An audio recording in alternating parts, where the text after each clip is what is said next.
thank you for making it up here. It's my pleasure this afternoon to introduce Kelly Ash. She's a research associate from, I'm going to make sure I find it here. I'm not going to read his entire background. He said I didn't have to. Research associate at the Center for Rural Policy and Development. I had the opportunity and luxury of working for Kelly for a long time when we were both in Morris.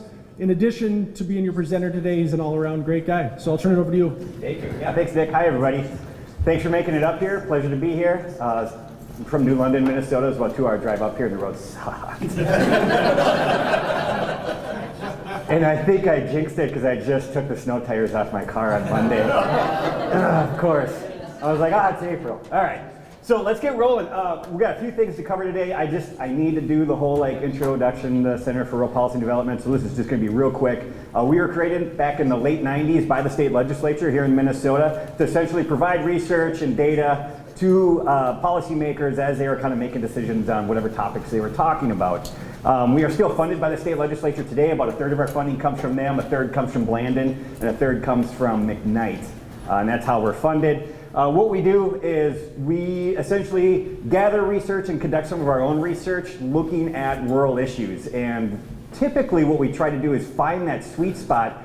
You know, everybody wants to bifurcate between you're either rural or metro, and our research really tries to scan everything in between because there's only about 13 counties that we consider to be entirely rural and only about 13 counties that we would consider entirely urban. Everybody else falls somewhere in between that. And our interactions on a day-to-day basis kind of reflect that as well. So our research typically kind of does this entirely rural town-rural mix, urban town-rural mix, and entirely urban, that you'll see some of these charts that look at that moving forward.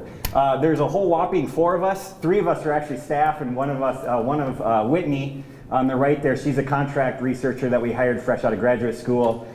She was desperate, and so she would be willing to work as a contract worker, at least for the time being. And then the 3 on the left here, that's myself. I live and work out of New London. We're a virtual office. We don't have a physical office, so we all get to live in rural Minnesota and hang out and do our work. I'm in New London, where I'm also a city council member, which is really interesting. Last night we had our big county assessor came for the property tax evaluations. That was really interesting. You all probably saw the whopping increase in your property valuations, I'm assuming, over the past year, probably right around 15-25% in between there.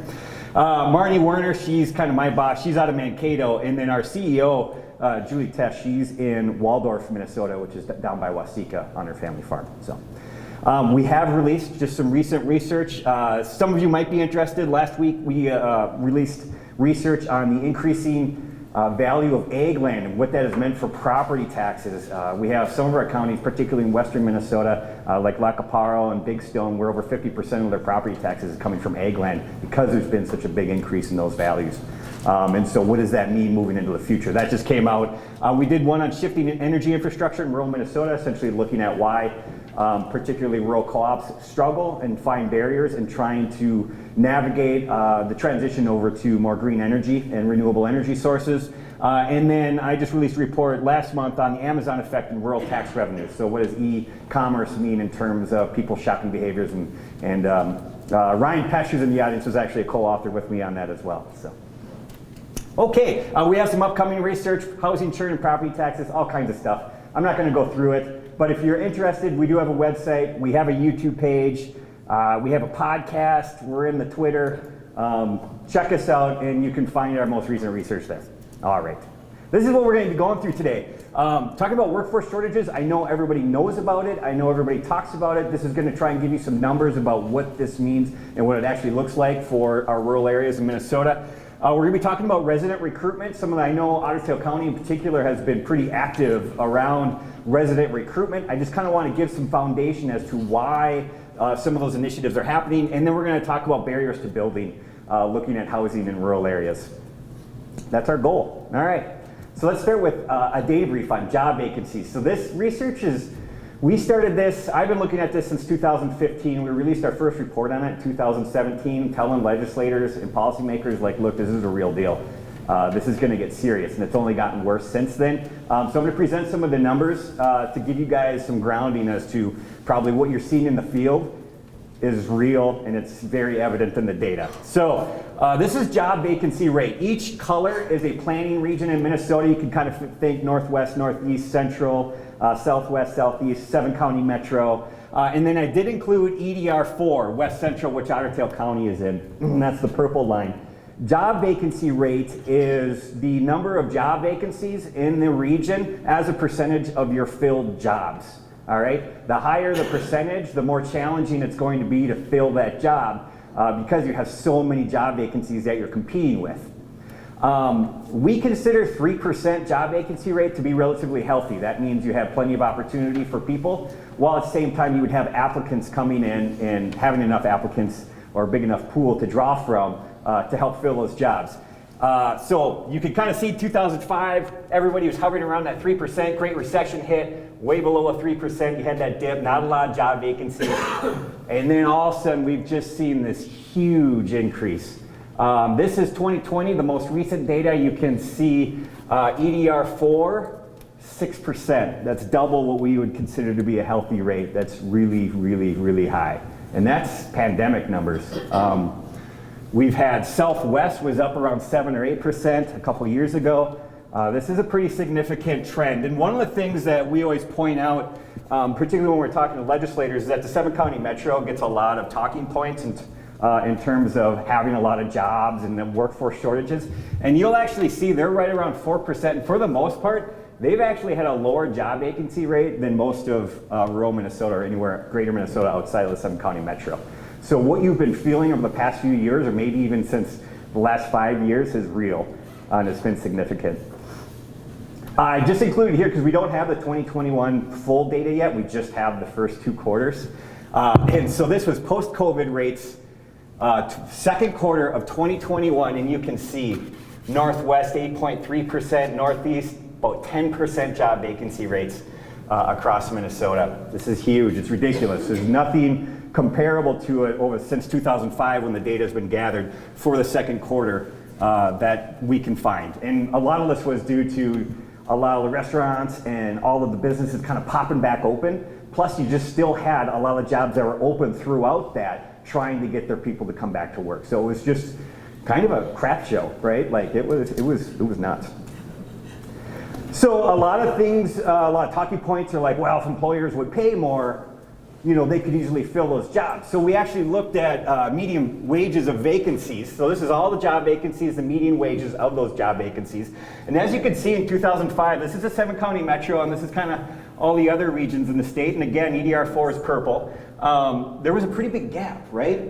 But what's interesting is as we move forward, that gap has shrunk significantly to the point where we're getting pretty close to where the median wages of the 7-county metro are at 1712. 1617 in Southwest, 1434 in EDR4. You're relatively low, but again, that can't take away from the fact that you've come up nearly 50% since 2005 in terms of median wages for vacancies. There's a couple reasons why wages have gone up. One of them, which can't be ignored, is the increase in minimum wages at the state level. That always is going to bring everybody's wages up. That's typical. But also because rural regions have typically been fighting against workforce shortages for a lot longer than the 7-county metro has. And so there's already been that kind of competition for labor pool since 2005 and 2008, particularly right after the Great Recession. All right, I'm not going to go through every single data slide from that research, so I'm just going to sum this up. We talked about the pressure to fill job vacancies in greater Minnesota are at or exceeds levels experienced in the Twin Cities. The gap in wages has narrowed. And then a couple here that I didn't show. There's, you know, a lot of folks are like, well, all of these are part-time jobs. They're low skill or things like that, right? So we kind of broke those down too. And what we saw is that actually there's a significantly larger number of job vacancies are full-time. What we typically saw, particularly in some of the talking points, and I remember there's actually a newspaper ran a story, it was somewhere up in Otter County, that the percentage of jobs available that are full-time, that percentage is lower. Okay, that was true, right? So it was 20% versus 25% that were full-time. But what it ignores is that there's such a huge number of job vacancies that 20%, that lower percentage dwarfed the 25% from 4 years ago, right? And so it's kind of like, that's one of those things, there's a quote, right? lies, damn lies, and statistics, right? So like that kind of gets into that realm of like what was happening there. And so if you look at it differently, it's like, wow, the number of full-time jobs was actually significantly high. And the significantly larger number of job vacancies offering health insurance benefits. And again, going back to job requirements, it's a bit of a, I don't know if you'd call it a red herring, but like a lot of folks would be like, well, look at the job requirements for these. You know, no one's asking for anyone with experience or post-secondary education. But what we saw, we did a bunch of interviews with employers for our research, and most employers are just using that as levers to either slim down their pool of applicants or to try and expand it.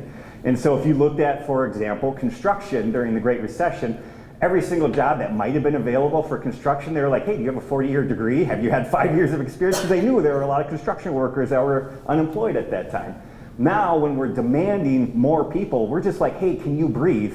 We'll take you on, right? Like, we'll have you. So we saw job requirements more as a lever for applicant pool, more than actual, like, this is what it requires to do this job. So. And then we did some work around COVID just to kind of look like, all right, what was going on there? Nothing super shocking, right? So pool of workers that we finally have to engage that didn't exist before the pandemic was in this food prep and serving related, sales related, and office administrative support. These folks, these occupations really got knocked pretty hard.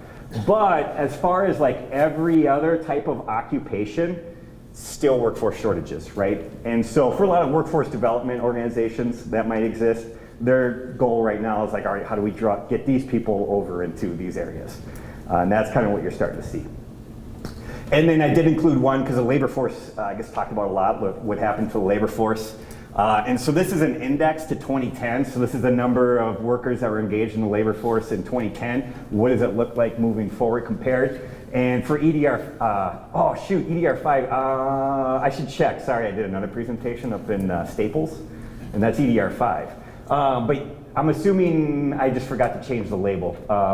But essentially, EDR4 is about 3% less than what it was in 2010 for the number of people that are engaged in the labor force. So a lot of people have dropped out, and there's a number of reasons. Part of it, I think, right away at the beginning is we forced a lot of people to be unemployed, and then we had the unemployment benefits. That all makes a difference. That's taken away, but we've also had just an older workforce that were just like, you know what, I'm out. Early retirement, I'm taking it. We have daycare issues, we have school issues, we have a lot of things happening in people's lives. And until those things settle down, I don't know when people are going to start trickling back in. So, okay, so that's workforce shortages. So now we got to talk about strategies to fill the gap, and that falls into two categories: this kind of recruit and retain labor force, and then engage population with high barriers to employment. We did 3 more reports on this. So we did the first with all the data. The second report I'm going to talk about today, which is the people recruitment initiatives, and then there are a couple reports looking at engaging populations with high barriers to employment. We're not going to get into that today, but that's folks that maybe have criminal background history, are dealing with poverty, single parent, like all these kinds of barriers that are hard for them to get into the workforce. That's a whole different report. We're not going to talk about it. All right, resident recruitment retention. You guys, usually I'm like, you guys, if I'm not in Otter County, I'm like, you guys got to see what Otter County's up to because they're doing some good work. So I call this the rural envy. Maybe some of you don't know what this is. It's a greater MSP. It's a whole organization dedicated towards recruiting people to the Twin Cities metropolitan area, a part of the EDA there. And it's really cool. And a lot of regions in rural Minnesota would love to have something like this to utilize. There are some people recruitment efforts in Minnesota. I got Otter County, Live Wide Open up here. There's a few on. This is an old map. I got it from Ben Winchester at University of Minnesota Extension, and it hasn't been updated in a little while. But I use it just to give a little bit of a sense that these things are occurring across the state, and people are actively talking about this. And so don't feel like you're doing it on your own. And this work is based on something from the University of Minnesota Extension. Some people refer to it as the brain gain in Minnesota, kind of this opposite of the brain drain, right? But the idea is that as rural areas tend to lose 20 to 18 to 29-year-olds, right? We talk a lot about that. But the trends show that we see gains in 30 to 49-year-olds. And so a lot of the people recruitment efforts are based around this foundation, this kind of idea that why maybe we shouldn't just focus on trying to keep our youth. There's this trend that's actually happening. What if we engage that more and strengthen that to bring more people in? Because people are coming here and we're not even trying. So what if we tried, right? And so this is just a map. It's not that important, but essentially it just shows that the in-migration for this particular age cohort, 30 to 34, anything in green means you saw an increase in what was expected, essentially an in-migration from that age cohort.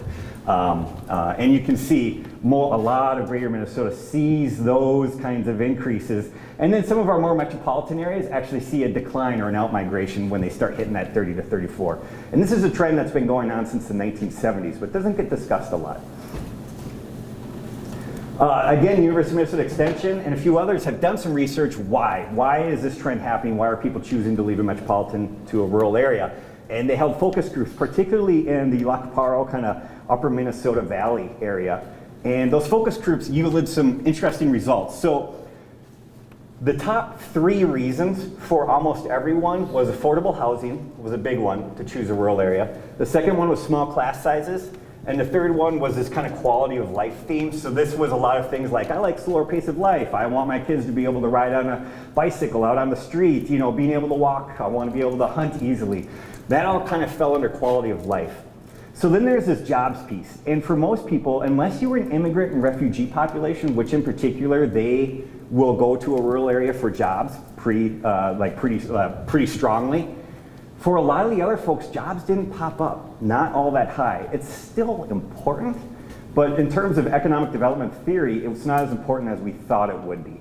People were getting a lot of different reasons for making choices to live to a rural area. So again, this goes in the face of traditional economic development that if we have jobs, people will come. Well, we have jobs now, people still don't come. So what do we then got to think about in terms of people recruitment? So that's what this is all about. Just to give some more evidence to that, University of Minnesota Extension did a rural survey. By the way, I should say, so I'm a research associate, and for an academic, it means you're, an inch wide and 100 miles deep, right? So we're an associate researcher at the Center for Rural Policy. That means we're 100 miles wide and an inch deep, right? So we're not like necessarily experts in anything, but we know enough to know who the experts are. And so that's why I refer to a lot of other folks that are really good at this work. So rural survey, they sent out, administered, in 2019, they got 1,610 responses from this. That was great. A couple of the pieces that were kind of interesting, right? So only 25% of households have lived in the community before. A lot of people kind of get this idea that it's people that grew up here coming back into town, and yeah, that happens.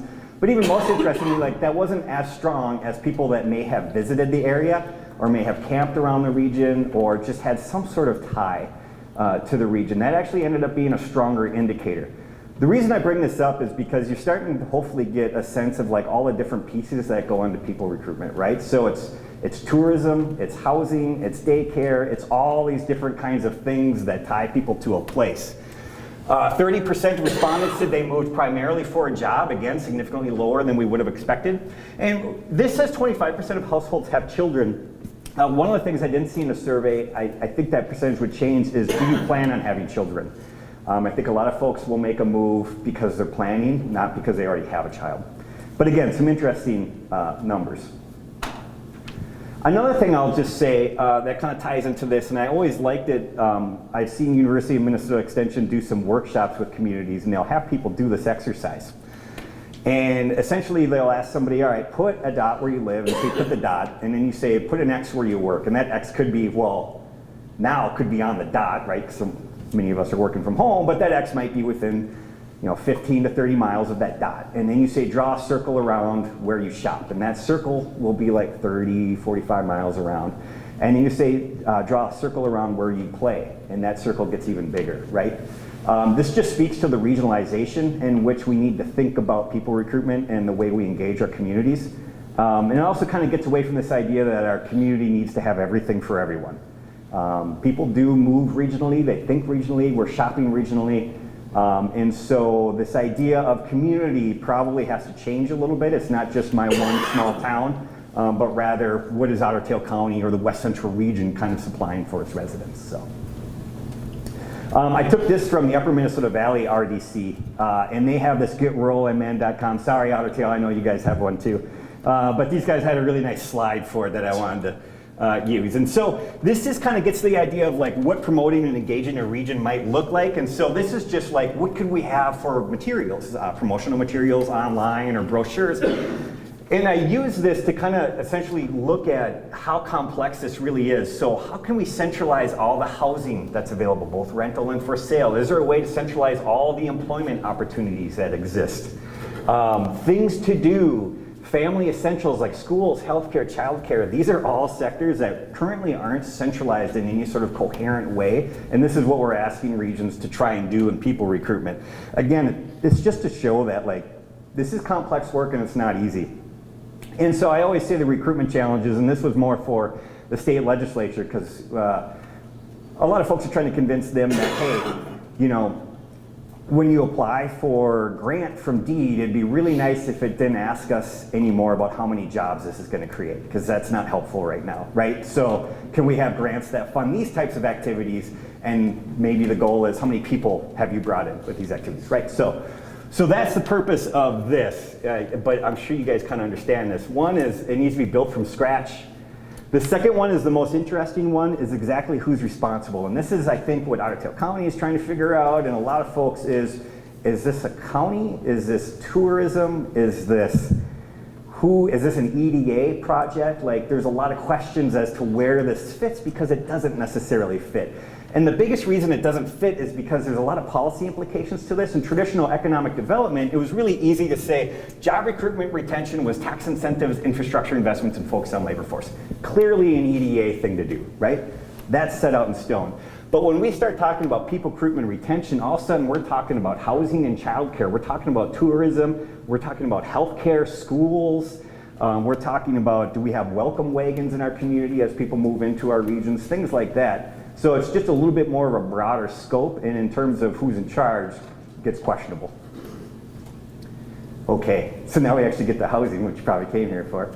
And there's only like 4 slides, but that's all right. All right, so housing availability. And again, I think many of you know or see the problem or the issues. I'm hoping this just kind of helps summarize it for you guys in your heads as you're out kind of thinking or talking to your bosses or your employers or your community about, you know, what are some of the challenges.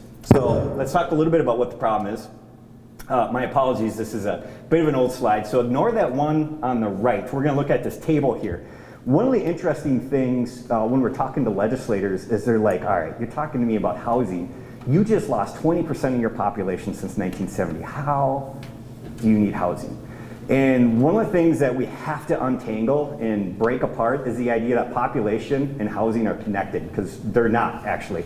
Households and housing are connected. So this was really interesting. We broke the counties down into our entirely rural, town, rural, urban, town, rural, entirely urban. And even our entirely rural areas, their percent change in population since 1970 was 21%. So they had seen a decline in their population, 21%, but yet the percent change in households grew by 9%, right? So our households just got smaller. So we need more housing even though we're housing less people. Very important to understand. You can see town-rural mix, change in population 12% with 50% increase in households, and you can see the others there. Yeah, metro areas already get enough press. All right, so this is a normal housing life cycle. Again, I stole this from the University of Minnesota Extension because I like the way they kind of like think about this, and it makes a lot of sense, and even a lot of housing organizations that I've talked to are using this. This is what we would call like kind of a normal housing life cycle, or kind of, some people refer to it as churn. It's a little complicated, but we'll step through it here. So here's the housing cycle, and then we have new units being built and old units left behind as somebody ages, as the household kind of ages, right? So think of this as like a household that might be in their 20s moving forward, unless you're, you know, a spinster and you're dating a 40 or whatever, you know, but you get it. So housing cycle. So, you know, when you're in your 20s, you're thinking single or multifamily rent. You know, as you approach your 30s, you might be thinking single family owned. You know, Jesus, is that me? All right. So as we're building, you know, as for single family homes, we need to build multifamily rentals, right? As they move, They get single family owned, right? People are gonna, hopefully, it's kind of typical, maybe some starter homes for them, and then they're leaving behind multifamily rentals, so that's the churn. You upgrade maybe in your 40s, you got in a sweet promotion, or you got some kids, you got to get a bigger house. And then so you're building some larger homes for them, and all of a sudden you're leaving behind starter homes or older single family homes for people to move into. And then you get older and you might downsize, your kids left, empty nester syndrome, whatever, and then all of a sudden you're building some townhome units and you're leaving behind these larger homes and older single family homes. And then you're talking assisted living units, townhome units, larger homes, all this stuff, right? Like that's kind of the churn. Not every household follows this, but it kind of gives you a sense of what a community would hopefully have in a pretty healthy housing life cycle. Rural, typically what we see, and the biggest issue is that, trying to gauge my demographic in the audience here. So, older people don't move, all right? And it's like, oh, we rented, we're gonna buy this house and then live in it forever, right? So that's kind of, and it's, I totally get it. Like my parents are doing the same thing. And so, or, right, there's no transition homes to move into, right? So like there's all these barriers. So that property tax and housing churn report that's coming out on Tuesday, that actually dove into like the financial incentive for somebody older, likely owns their home, likely is paying low property taxes. Why would they want to move into a transitional house where they're going to have to take on a mortgage? The sale of their house won't pay for the place they're moving into, and their property taxes are going to go up, right? So like there's all these kinds of like little nuggets that make it difficult for this piece to happen. And when that doesn't happen, then you're having few multifamily rentals. You don't really get any starter homes up and running. You have few larger homes, no townhome units, right? Like that churn just starts to like slow down, and you see these barriers. And so that I think in a nutshell kind of explains what we see in rural areas. And what we're going to go into next is talking about like, all right, well, there probably is demand for, let's say, transitional homes or even starter homes. So let's talk a little bit about the barriers to getting that up and running. And the biggest thing is increasing construction costs. So cost of materials, land, prep, I mean, inflation, obviously, but even before then, it was really, really high. And it's just gotten higher. Labor shortages are a big deal. I don't think it gets discussed enough when we talk about housing development, because everybody's like, well, why can't we build more houses? I'm like, well, give me more development businesses. There just aren't that many. And that actually goes down to this. When we had the Great Recession, we lost a lot of developers and a lot of home construction businesses, and they have not recovered. It's not near where it was before the Great Recession, right? And I don't know if it can. So even though we might have demand, we have fewer businesses building homes, and where are those fewer businesses going to build the homes? They're going to build them where they can make the most profit. Well, where can they make the most profit? Well, if the construction costs are the same across the board, I'm going to make it where I can sell that home for the most.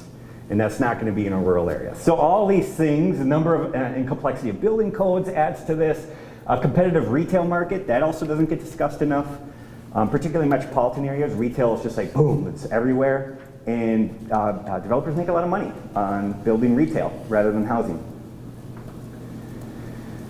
Now, one thing too, I just kind of want to set some foundation is like, well, rural areas just got to pick it up a little bit, right? Your incomes are lower, blah, blah, blah, all this stuff. So let's look at those numbers, and if we do, we really have to question, right, what's reasonable to ask from a rural area? And again, this is my county groups that I love to break down on.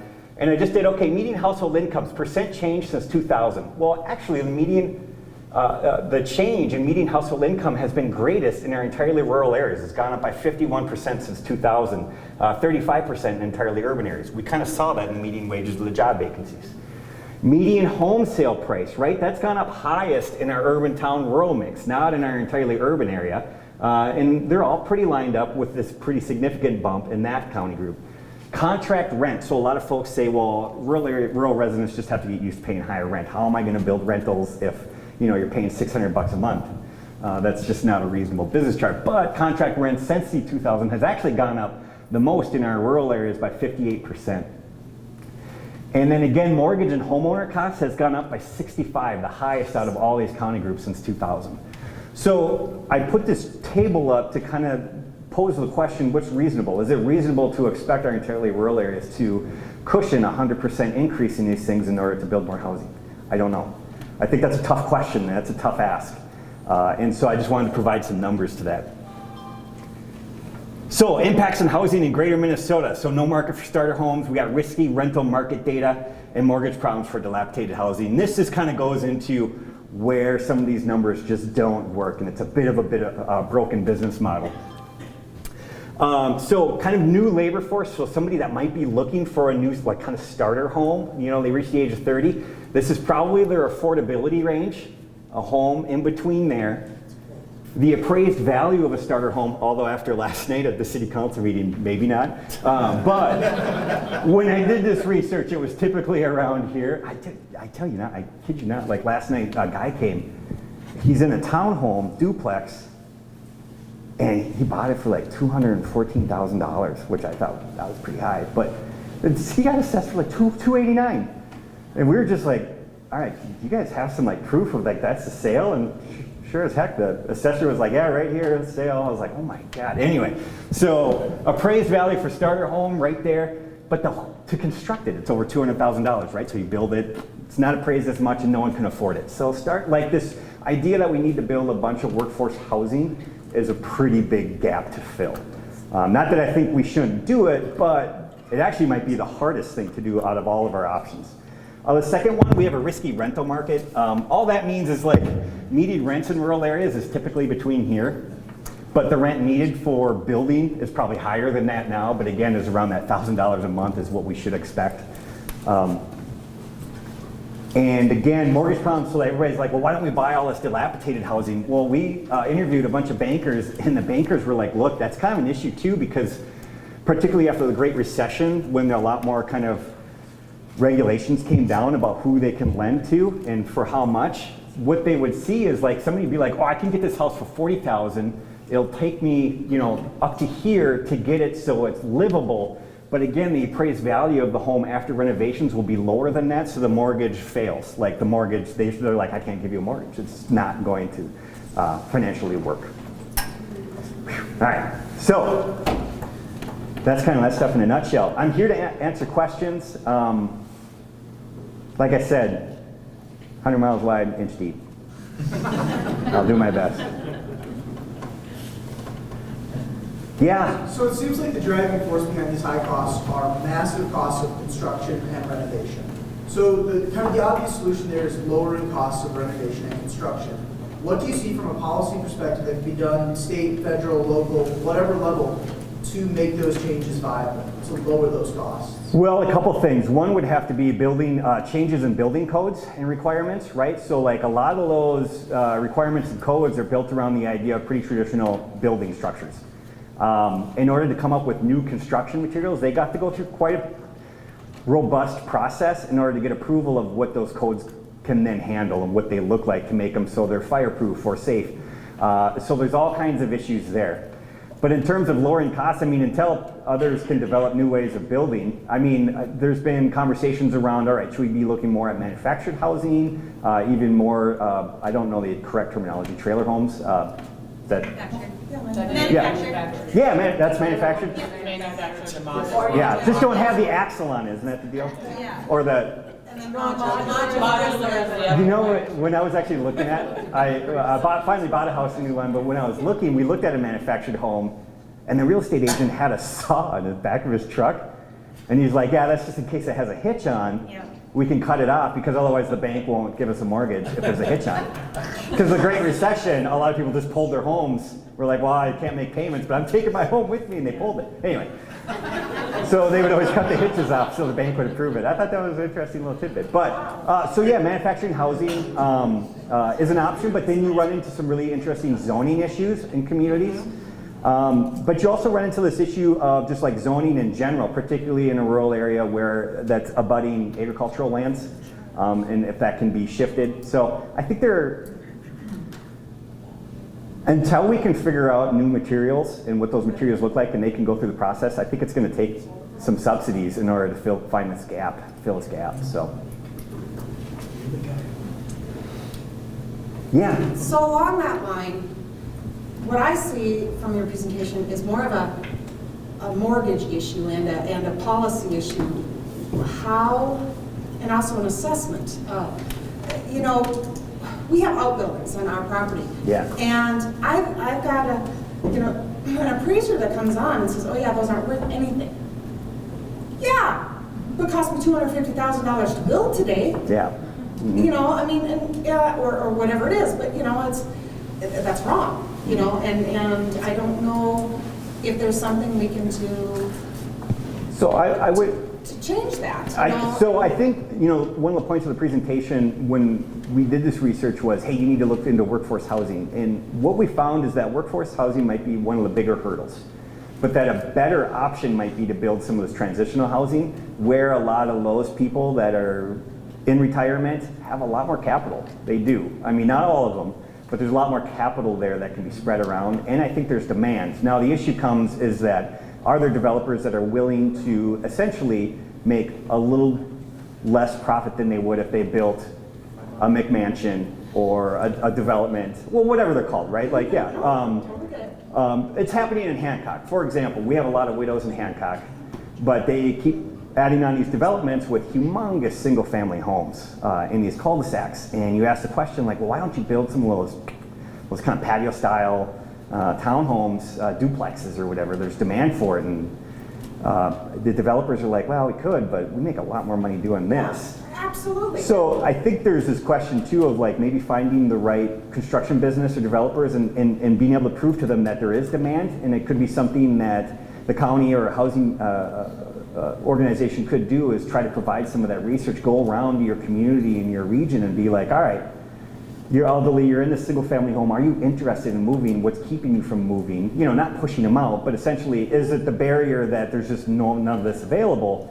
What does that demand look like, and could they afford it? That would be some interesting evidence to give to a developer to say, yeah, this is a good business model, it could work. Yeah. I mean, it comes down to building codes. I mean, we build single-family slab on grade retirement housing. It used to be in the early 2000s, somebody'd sell a house that they raised their family in, they, you know, sell it for $350,000, $400,000, metro fringe kind of thing, move up to Clearwater, and we could sell them a house for $175,000, $200,000. They put $150 grand in the bank, Yeah. paid off their house, and all that was fine. Now that same house is $350,000 to build, so they sell their house that they lived in for 25 years, they have to take a mortgage out in order to cover the difference, and they look at it and they go, why would I do this? Yeah, and that, I mean, so it's not just, I mean, it's not as simple as saying, because the economics of it, because every new building code is 8 to 15 grand per house. Yep. And the state of Minnesota passes a new one every 6 years. Yep. And there's very few people at the table bitching about, you know, why are you passing this into code?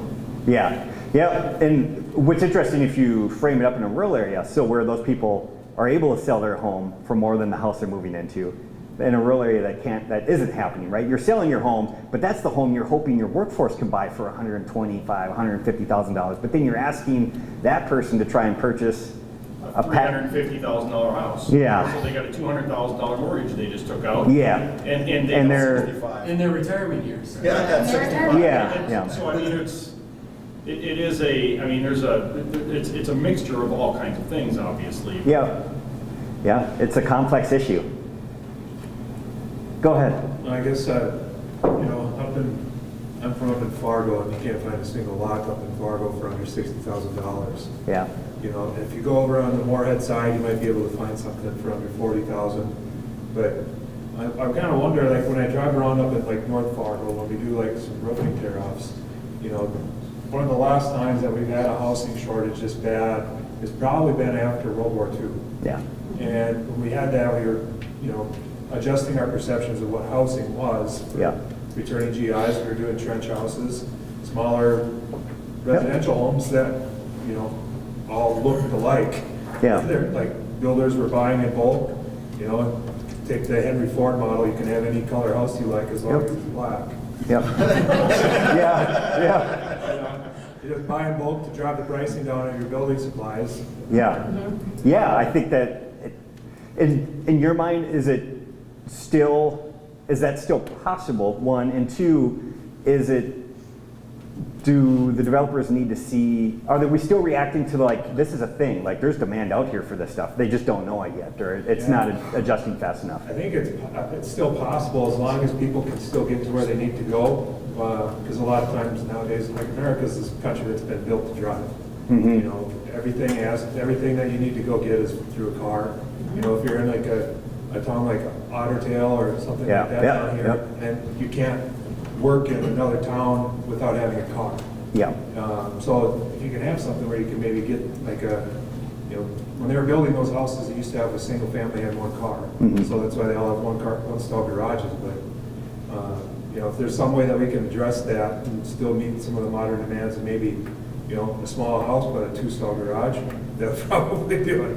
yeah, You pretty much have 2 buildings the exact same size, but Yeah. one's just for your cars. yeah, yeah. Go ahead. So Yeah. with your research that, and I don't know if you flushed it out or not, but I keep hearing that the next buyers, the next generation of buyers that are coming up want smaller, no maintenance, they want to travel, less kids. So, Yeah, so a lot of that stuff,